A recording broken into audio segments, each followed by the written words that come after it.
My name is Andrea Schultz. I'm a sophomore at West Liberty University. I am 20 years old and I want to be a marine biologist. Well, that's the hope. So basically today I'm going to be telling you guys a little bit about my childhood, what kind of got me out of my shell, and why I chose to become a marine biologist, hopefully. So when I was really young, my parents got divorced, like at a super young age. I believe I was 1.5 or 2 years old. I never remember them together, but now knowing them separately, they're better off separate. They do not get along, but that is besides the point.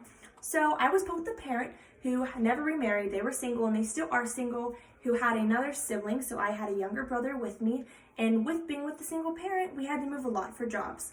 And now whenever I say we moved a lot, we did move. Like, I'm not saying we didn't do that, but we didn't move far. We never moved like state to state to state. We stayed basically in the West Virginia, Pennsylvania, and Ohio area. And we just moved basically from county to county. So it was more like changing schools than really like moving. Like, we never moved far, but still we did move. And I was always the new girl. And with that, it was really hard to make friends.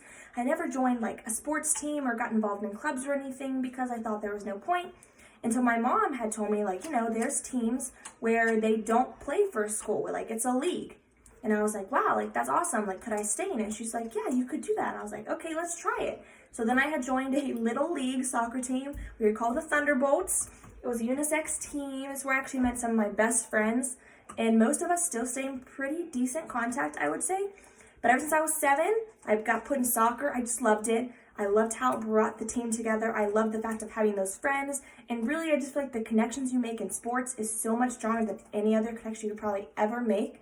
So I stuck with soccer until my senior year of high school.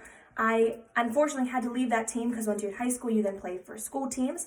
I also got very close with that team and I loved it. It was such a fun experience. We actually went all the way to the state championship. It was a very quiet ride home because we got state runner-ups off of PKs. And if you don't know what that means, it is okay. But basically, we shouldn't have lost, but we did. I'm still bitter about it, but that is okay. So I made the states, and at states I actually tore tendons in my foot, so I can no longer play. I was going to play in college, and my goal was actually to become a professional soccer player. But that kind of led me to my new dream. So every year my family would go to the beach. I think I had a great aunt who unfortunately had passed, but she used to live up near Myrtle Beach, and we would drive to her house, and then like the beach was like 20 minutes away, so we'd all like take a day trip there. Like every single day we went on vacation. It was great, and I loved the beach, and I never wanted to leave.